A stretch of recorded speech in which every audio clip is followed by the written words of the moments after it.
Igsoon, gidapit ko kamo ning Santos nga misa sa ikatulong Domingo sa Adviento nga diin isaulog nato ang Gaudites Sunday. O karon mag-inulsol kita sa atong mga sala, aron maandam kita sa pagsaulog ning Santos nga misa. Kitang tanan nagakumpisan ako sa Dios.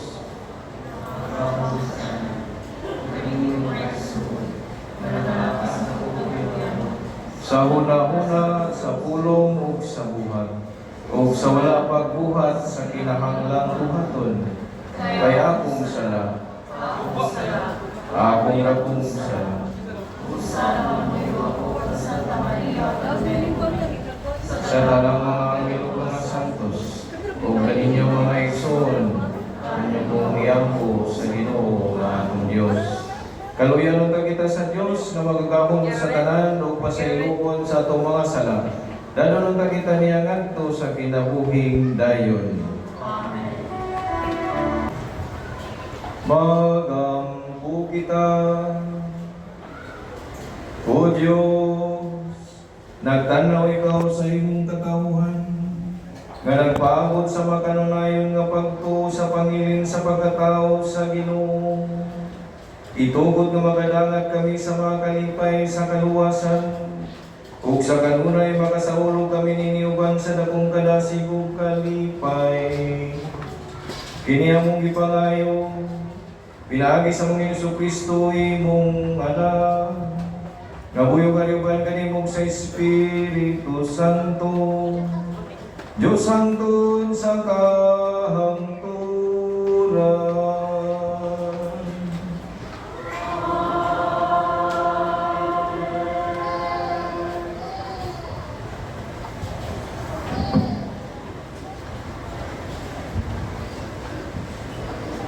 Inutlo gikan sa basahon ni Propeta Isaías.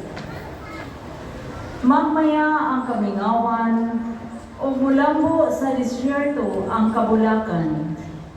Mag-awit kini sa kalipay o mahimong matahong sama sa bukid sa Lebanon.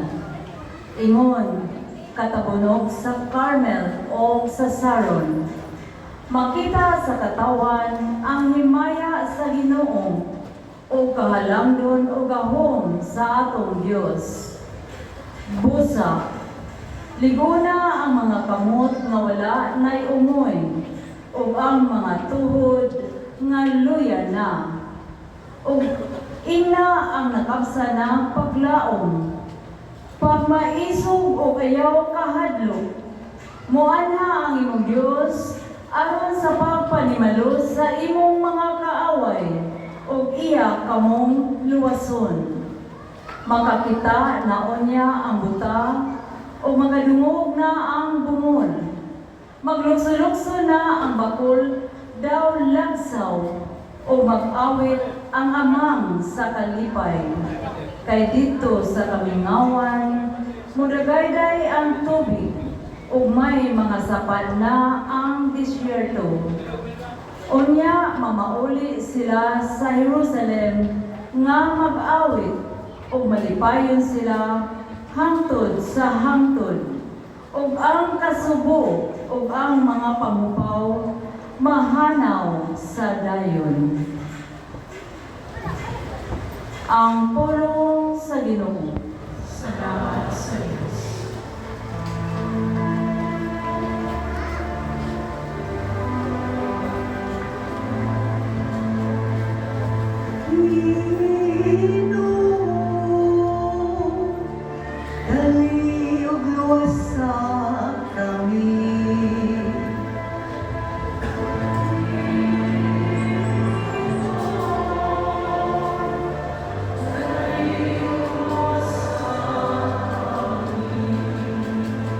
Ang Ginoong Diyos matinuhalon hangtod sa kahangturan.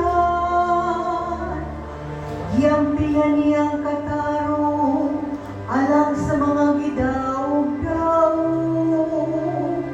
Naghatag siya pagkaon sa mga gigutom. Ang Ginoo nagsa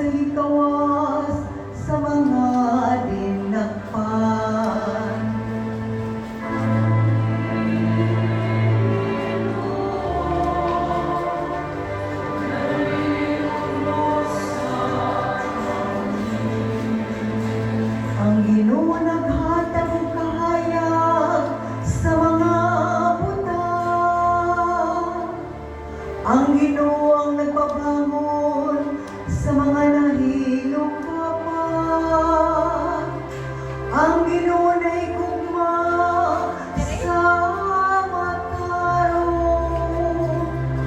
ang Ginoo na nalipod sa mga langyaw.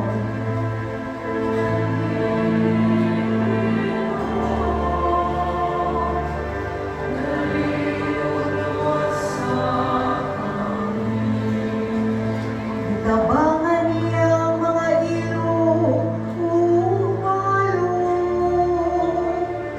apan niyang gisaliway ang mga dautan. Ang Ginoo magahari hangtod sa kahangturan, ang imong Dios susyon hangtod sa tanang kaliwatan.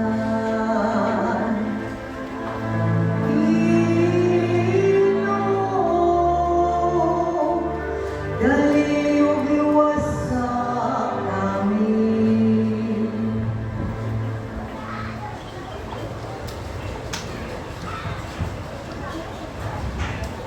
Kinutlo, gikan sa sulat ni Santiago. Busa pailog kamo mga igsuon, hangtod sa pag-abot sa Ginoo. Tanawa unsa ang pagpailog sa mag-uuma, samtang siya nagpaabot sa pag-ani. Mapailogon siyang nagpaabot sa una o sa ulahing tigulan. Busa, kinahanglan nga magpailog usab kamo. Lig-una ang inyong paglaom, kay duol na ang pagbalik sa Ginoo. Mga igsuon, ayaw kamo pagbagulgulan, aron dili kamo silutan sa Dios. Ang maghuhukom ana-ana sa putahan. Mga igsuon, hinumdumin ninyo ang mga propeta nga nagwali sa ngalan sa Ginoo. Himua sila nga panig-ingnan sa mapailubong pag-antos, taliwala sa mga talisdanan. Ang pulong sa Ginoo.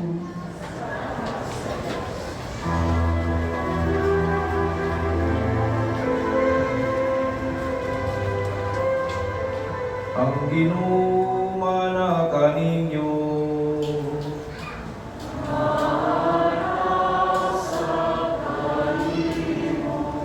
Ang pagbasa sa Santos nga Ebanghelyo sumala ni San Mateo.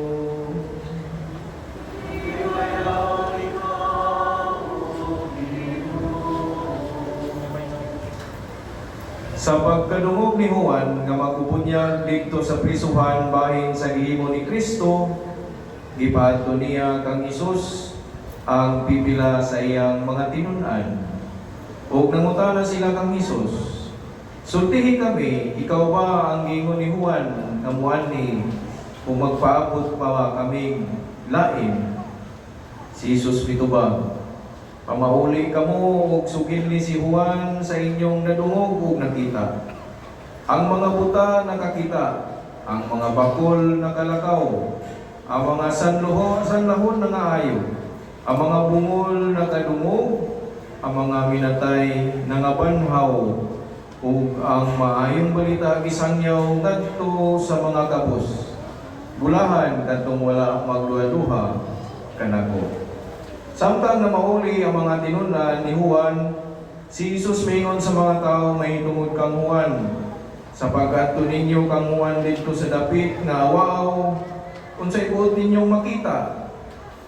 Bugang ba nga gipilay-pilay sa hangin? Unsa ba kayo ang inyong giadto aron tanawon? Usa ba ka tawo nga luhog pamistig? Ang mga tao nga nagbistig sama niini atuwa magpuyo sa mga palasyo. Sultihi ako, unsa man gayod ang inyong gipaabot na makita? Propeta ba? Oo, sultihan ko kamo, nakita ninyo ang labaw pa sa usa ka propeta, kay si Juan mao ang giingon sa kasulatan. Ania ang akong sinugo, nagingon ang Dios, ipadala ko siya una kanimo. Aron andamo niya ang dalan alang kanimo. Hinumdumi kini wala pa'y tao nga sama ni Juan nga magbubunyag. Apan ang labing iwit sa gingarian sa langit labaw pa kaniya. Ang Ebanghelyo sa Ginoo.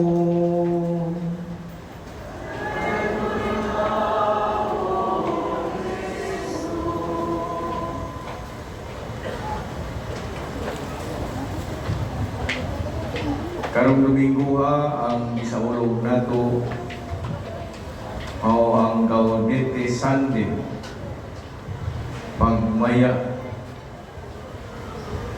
Pamuntan na na imong tapan kung malipayon baka. Oy, mga malipis. Ingna ba malipayon baka? Ay na lang kinapokus man, na nakupukson man, no? Ito mga ekson. Karong Domingo gusto sa Dios nga balik ta sa atong tagsa-tagsa ka kinabuhi. Kung tanong nato, malipayon ba ako sa akong pagpanaw dinis kalibutan? Ang unang pagbasa mga ekson gikan sa basahon ni Propeta Isaias nga nagingon nga natuman yun ang gisulat nga naa sa kasaysayan sa kasahon ni Propeta Isaias nga ang mga bakol, ang mga amang mamaayo o nahitabo ka na sa atong Ebanghelyo nga mo'y giingon ni Jesus, nga mo'y iyang ipaingon sa mga tinunan ni Juan ngadto kaniya. Ingnon si Juan nga ako mao ang gipadala nga nag-ayo sa mga buta, sa mga bakol, sa mga amang ug nagsangyaw sa maayong balita ngadto sa mga kabos. Nag-uol ba si Juan? Nag-uol ba si Juan sa pagkabalita niya nga sa giingnan siya mga tinunan nga mao kana siya ang gipadala? Nalipay usab si Juan mga igsuon kay nasuta alagid niya nga mao gid ay ang Mesiyas, ang iyang giandaman ug luna. Diklaro lang ni Juan mga igsuon sa Ebanghelyo kay lagi naaman siya sa prisuhan. Diba, kung ang tao wala sa prisuhan, dili siya updated sa mga balita, sa panghitabo. Apan adunay mga hungihong diya kaniya, kung ang iyang ipasuta siya mga tinunan, kung tinuod ba gayod ang nahitabo, o si Jesus mismo nagingon na nahitabo gayod ang pag-ayo sa mga nanginahanglan. Karong Domingo unsa man ang ipangayo nato sa Dios nga maayo kita. Oy. Unsa atong ipangayo sa Dios nga maayo kita.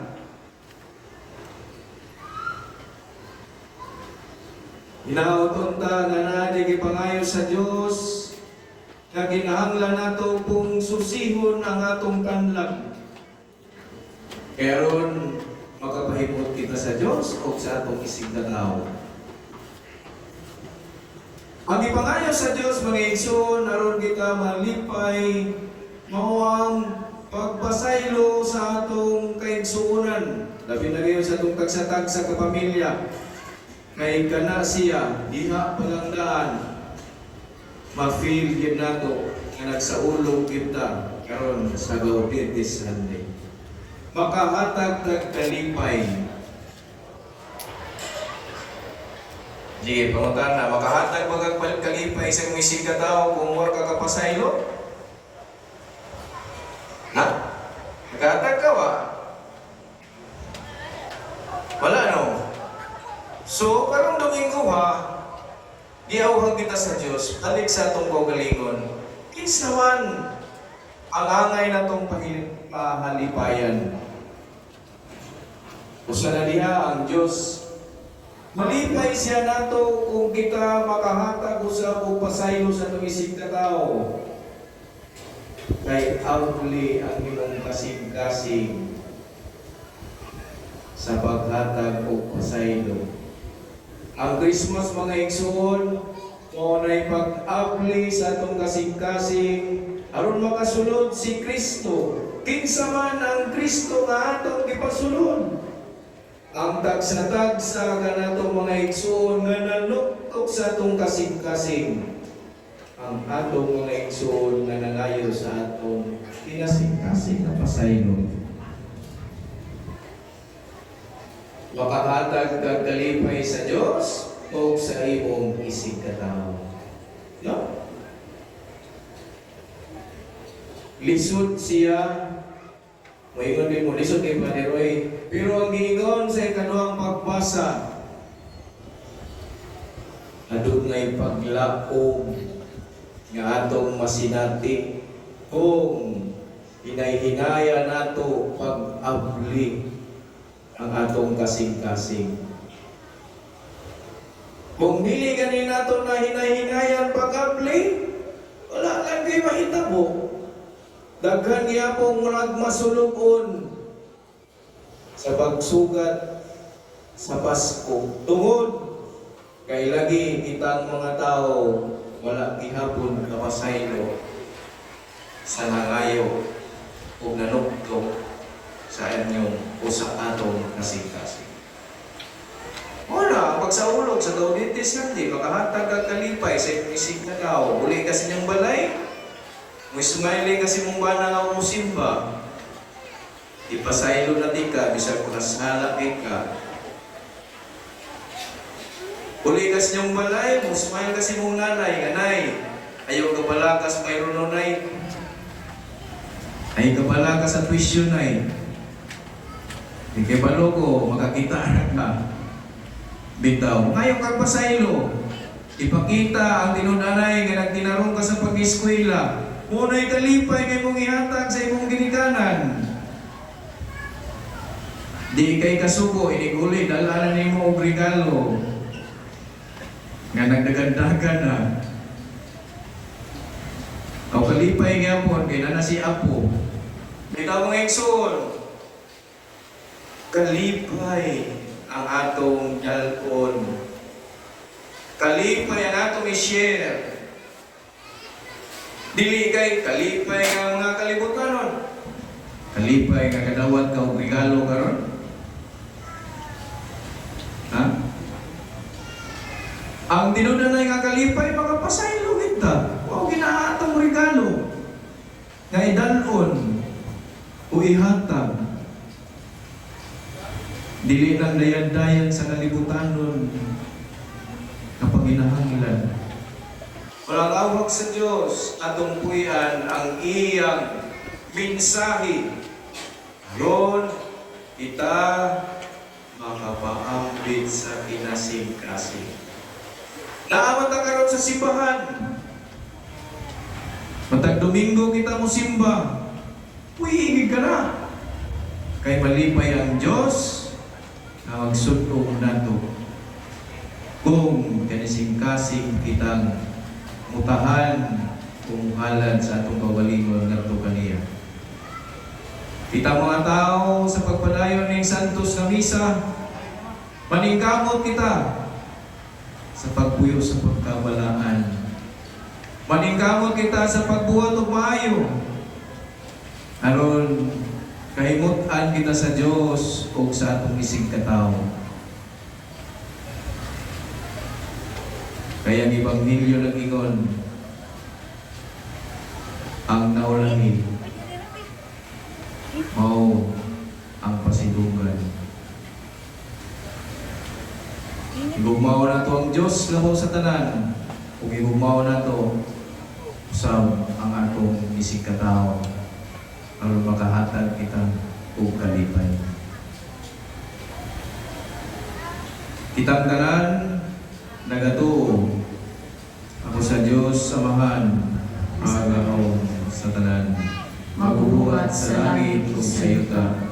Ug kang Hesukristo iyang anak nga bugtong Ginoo nato, nga gipanangkon sa lalang sa Espiritu Santo, gianak ni Maria nga Birhen, gisakit sa sugo ni Poncio Pilato, gilansang sa krus, namatay o gilubong, mikunsad sa mga minatay, sa ikatulog ka adlaw na banhaw, misaka sa langit, nagalingkod sa tuo sa Dios nga Amahan, makagadahon sa tanan. Gikan dito mubalik siya, aron paghukom sa mga buhi o sa mga minatay. Nagatuwa ko sa Espiritu Santo, sa Santa Iglesia Katolika, sa kaambitan sa mga santos, sa kapasayloan sa mga sala, sa pagkabanaw sa lawas, ug sa kinabuhi dayon. Amen. Sa pagpangandam nato sa atong kasing-kasing aron pagsaulog sa Pasko sa pagkatao ni Kristo, mudamog kita karon ngadto sa Dios atong Amahan, dala ang atong mga pagampo diha sa pag-ingon. Amahan, patalinghugi ang among pagampo. Amahan, patalinghugi ang among pag-ampo. Nga ang simbahan lubog sa tibuok kalibutan, madasigong mupadayon sa iyang misyon sa pagsangyaw sa Ebanghelyo ngadto sa kinatumyang mga utlanan sa yuta. Mag-ampo kita sa Ginoo. Amahan, patalinghugi ang among pagampo. Nga ang mga nangulo sa pangagamhanan, kanunay mag-ugmad alang sa unsay makaayo sa tanan, inay sa ilang personal nga mga interes. Mag-ampo kita sa Ginoo. Nga kita nga nagkatigom sa pagsaulog sa Santos nga Eucharistia, sa atong pag-ambit ni ining pan gikan sa langit, maangko nato ang kapuno sa grasya. Mag-ampo kita sa Ginoo. Nga sila nga nawad-ag paglaom ug kansang pagtuo nagmaluya, mabag-o ang ilang paghigugma kang Kristo, samtang nangandam sila sa pagsaulog sa iyang pagkatao. Mag-ampo kita sa Ginoo. Amahan, patalinghugi ang among pagampo. Alang sa kabatanunan, nga mamati unta sila pag-ayo sa tawag sa Dios ngadto sa pagkabalaan, ug magpabilin nga abli sa pagpahinungod sa ilang kinabuhi alang kaniya, pinaagi sa bukasyon sa pagkarelihiyoso o pagkapari, ilabi na sa Order of St. Augustine. Mag-ampo kita sa Ginoo. Mahal, patalinghugi ang among pagampo. Nga imuntang isipon nga tapos ug mapuslanon alang kanamo. Nga ang halangdong Teofilo kamot, mabayaw na ngadto sa altar sa mga santos. Mag-ampo kita sa Ginoo. Nga ang mga matuuhon nga nanaguna kanato, makadawat na sa ilang ganti, ang kinabuhing tunhay dito sa langit nung gingharian. Mag-ampo kita sa Ginoo. Diyos among Amahan, gisagop mo kami nga imong pinalanggang mga anak niya kang Hesukristo. Tabangi kami aron magmatinudanon kaming magpuyo niya ng maong kamatuoran, samtang nagpaabot kami sa pagbalik ni Kristo among Ginoo. Amen.